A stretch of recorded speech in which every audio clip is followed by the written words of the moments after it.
Hello students, welcome to Arthsiddhi classes. आज हम unemployment in India इस चैप्टर का बचा हुआ पूरा पोर्शन कंप्लीट करेंगे। ठीक है, तो आज हम स्टार्ट करेंगे specific measures undertaken by the government to generate employment opportunities, यानी कि एम्प्लॉयमेंट अपॉर्चुनिटीज़ के लिए एम्प्लॉयमेंट अपॉर्चुनिटीज़ जनरेट करने के लिए गवर्नमेंट ने जो कुछ मेजर्स लिए हैं उनके बारे में हम यहाँ पे पढ़ने वाले हैं। सबसे पहला है एम्प्लॉयमेंट गारंटी स्कीम, यानी कि EGS। Employment Guarantee Scheme was first introduced by the government of Maharashtra on 28 March 1972। कब स्टार्ट किया था गवर्नमेंट ऑफ महाराष्ट्र ने? 28 मार्च 1972। This scheme was intended to provide productive employment to the rural population and thereby solve the problem of rural unemployment and poverty। मतलब ये scheme rural population को productive employment provide करने के लिए की गई थी, जिससे कि उन लोगों की या फिर जो रूरल अनएम्प्लॉयमेंट और गरीबी की प्रॉब्लम है वो सॉल्व हो सके। Under this scheme government assures to provide minimum employment opportunities. ठीक है, इस स्कीम में क्या किया था? गवर्नमेंट ने मिनिमम एम्प्लॉयमेंट अपॉर्चुनिटीज़ दी थी और due to its success in Maharashtra EGS was implemented in other states as well. यानी कि महाराष्ट्र में जब एम्प्लॉयमेंट गारंटी स्कीम सक्सेस हुई थी तो उसी के साथ साथ बाकी स्टेट्स में भी ये स्कीम इम्प्लीमेंट करना गवर्नमेंट ने स्टार्ट कर दिया था। ठीक है, आगे देखते हैं नेक्स्ट क्या है। स्वर्ण जयंती ग्राम स्वरोजगार योजना। ठीक है, इसके बारे में देखते हैं क्या लिखा है। This scheme was launched in April 1999। कब लॉन्च हुई थी? अप्रैल 1999। After restructuring the Integrated Rural Development Program and Allied Schemes। किस तरीके से फॉर्म हुई थी ये? जो एक इंटीग्रेटेड रूरल डेवलपमेंट प्रोग्राम और उसके आसपास की जो स्कीम्स यानी कि उससे रिलेटेड जो स्कीम्स थी उन सबको कंपाइल करके ये एक नई योजना स्टार्ट की गई थी। It is the only self employment scheme for the rural poor in India. एक इंपॉर्टेंट पॉइंट है, ये इकलौती ऐसी स्कीम है जो कि रूरल पुअर के लिए इम्प्लीमेंट की गई थी। ठीक है, रूरल पुअर की सेल्फ एम्प्लॉयमेंट के लिए इम्प्लीमेंट की गई थी। आगे देखते हैं स्वर्ण जयंती शहरी रोजगार योजना। ठीक है, इससे पहले हमने क्या पढ़ा था? ग्राम स्वरोजगार योजना, और अब हम क्या पढ़ रहे हैं? शहरी रोजगार योजना। यानी कि अब ये किस चीज़ के लिए होगी? अर्बन के लिए होगी। This scheme was launched in December 1997। ये कब हुई थी? अप्रैल 1999 में, और ये दिसंबर 1997 में। It provides gainful employment to the urban unemployed and underemployed। ये किसके लिए थी? रूरल के लिए थी, और ये किसके लिए है? अर्बन के लिए है। आगे क्या है?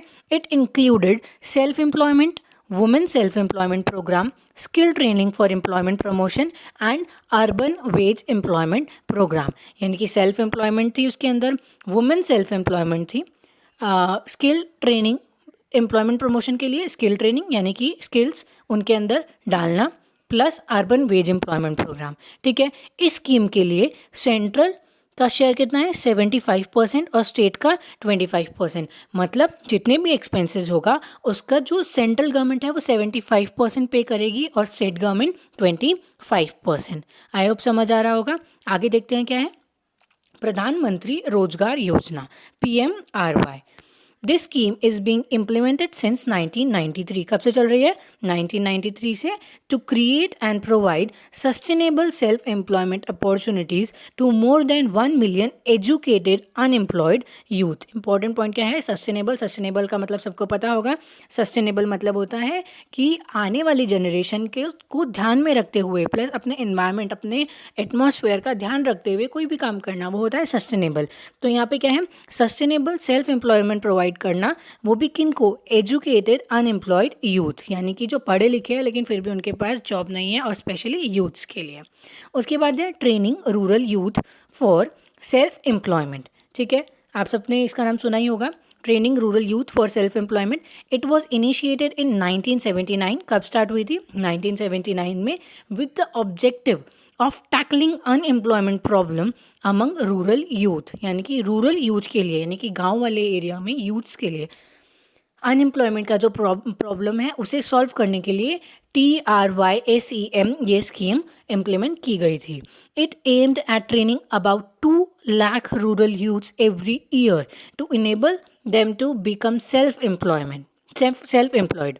ठीक है, यानी कि क्या एम था, 2 लाख रूरल यूथ हर साल उन लोगों को इस तरीके की ट्रेनिंग दी जाए कि वो सेल्फ एम्प्लॉयड हो जाए। ठीक है। ट्राइसेम वॉज मर्ज इनटू स्वर्ण जयंती ग्राम स्वरोजगार योजना इन अप्रैल 1999। ठीक है। उसके बाद ये स्कीम क्या हो गई थी, स्वर्ण जयंती ग्राम स्वरोजगार योजना में अप्रैल 1999 में मर्ज हो गई थी। अभी हमने ऊपर पढ़ा था स्वर्ण जयंती योजना में कि it is the only self employment scheme for the rural poor in India. अब ये भी उसके अंदर मर्ज हो गया, इस वजह से वही एक ओनली बची। ठीक है। उसके बाद आगे देखते हैं क्या है, जवाहर रोजगार योजना। ठीक है।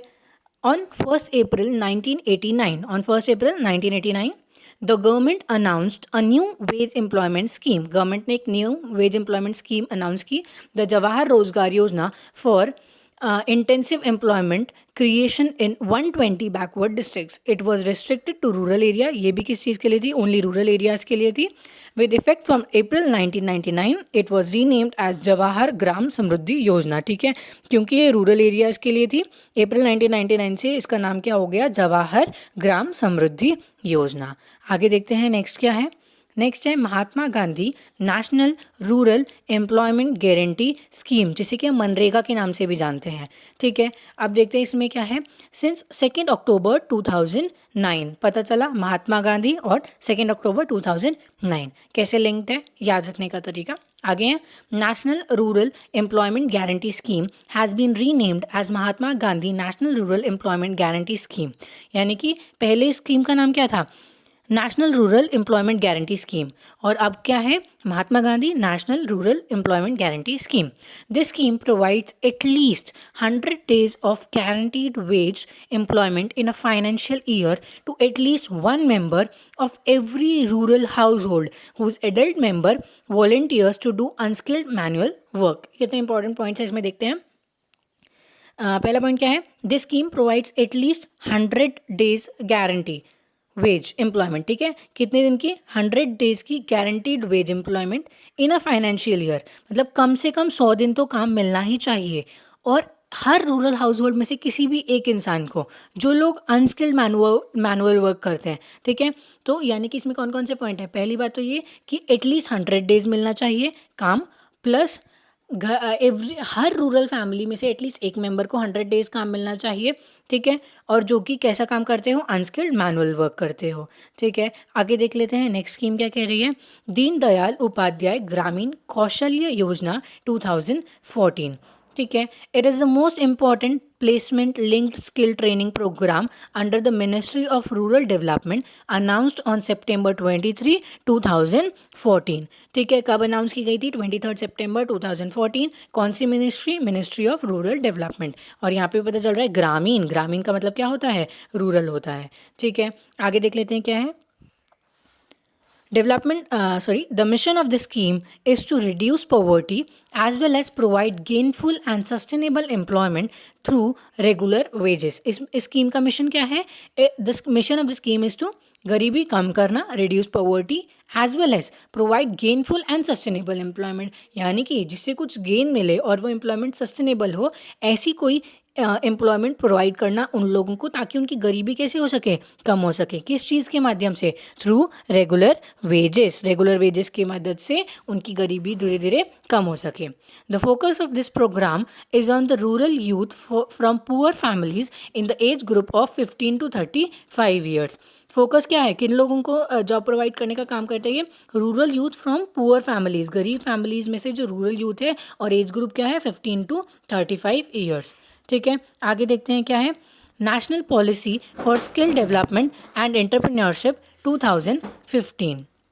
The first national policy on skill development was notified in 2009 to promote private sector participation via innovative funding models। यानी कि पहली नेशनल पॉलिसी जो स्किल डेवलपमेंट से रिलेटेड थी, वो कब आई, 2009 में। किस चीज़ के लिए, to promote private sector participation via innovative funding models. यानी कि इसमें इन्होंने किसे इंक्लूड करा है, प्राइवेट सेक्टर को। ठीक है, वाया इनोवेटिव फंडिंग मॉडल्स मतलब अलग अलग फंडिंग मॉडल्स की मदद से। The objective of this scheme is to coordinate and strengthen factors essential for the growth of entrepreneurship across the country. तो अब स्कीम का ऑब्जेक्टिव क्या है, कोऑर्डिनेट करना प्लस स्ट्रेंथन करना किस चीज़ को, ऐसे फैक्टर्स जो एंटरप्रेन्योरशिप के ग्रोथ को इम्प्रूव करने के लिए यानी कि उसके लिए ज़रूरी है, ऐसे फैक्टर्स, ठीक है। This would include promote entrepreneurship culture, entrepreneurship culture को प्रमोट करना, encourage entrepreneurship as a viable career option through advocacy, plus promote entrepreneurship among women, ठीक है। यहाँ पे वुमेन्स के बारे में भी दिया गया है। तो इसमें क्या क्या पॉइंट्स हमने देखे नए कि इन्होंने प्राइवेट सेक्टर को इंक्लूड किया था, किस तरीके से, फंडिंग मॉडल्स, अलग अलग तरीके के फंडिंग मॉडल्स ताकि वो उसमें इंप्लीमेंट कर सके, प्लस इन्होंने एंटरप्रेन्योरशिप कल्चर के ऊपर ज़्यादा ध्यान दिया था। आगे देखते हैं नेक्स्ट क्या है, ये आप सब ने सुना होगा स्टार्टअप इंडिया इनिशिएटिव, क्योंकि ये आप सभी के टाइम का है। January 2016 it was introduced in January 2016 with an aspiration to impart more strength and inspiration to the talented youth generation of India to do something new for India and humanity। मतलब इसमें क्या दिया हुआ है, पढ़ते हैं एक बार हम फिर से। Strength and inspiration to the talented young generation of India to do something new for India and humanity। ये क्यों इंट्रोड्यूस किया गया था, आप सबको अच्छे से समझ में आ गया होगा। आगे देखते हैं क्या है, प्रधानमंत्री कौशल विकास योजना PMKVY 2016-20। The objective of this scheme is to encourage skill development among youth by providing monetary rewards for successful completion of approve training programmes. ये एक बहुत इंपॉर्टेंट पॉइंट है और आप सबको अच्छे से पता होना चाहिए ताकि आगे जाके आप इसकी मदद से बहुत कुछ कर सको। ऐसी बहुत सारी स्कीम्स होती हैं जो हमारे लिए भी होती है लेकिन हमें उनके बारे में पता नहीं होता। उन्हीं में से एक ये स्कीम है प्रधानमंत्री कौशल विकास योजना। इस स्कीम के अंडर आपको जिस ट्रेड में ट्रेनिंग लेनी है आप उस ट्रेड में जाके ट्रेनिंग ले सकते हो। गवर्नमेंट ने अपने PMKVY की वेबसाइट के ऊपर अलग अलग ट्रेड्स दिए हुए हैं, उन ट्रेड्स का ट्रेनिंग पीरियड है और वो भी आपको I guess free of cost है, ठीक है। या फिर अगर उसकी कोई मिनिमल फीस होगी तो वो बहुत ही ज़्यादा मिनिमल है।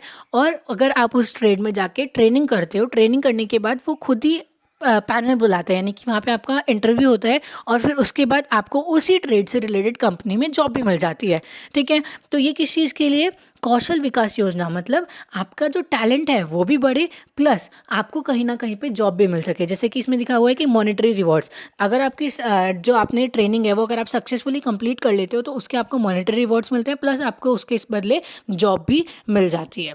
The government has allocated a budget of 12,000 crore till 2020 for implementation of this scheme, ठीक है। तो आपको अच्छे से समझ में आया होगा ये सब क्या था।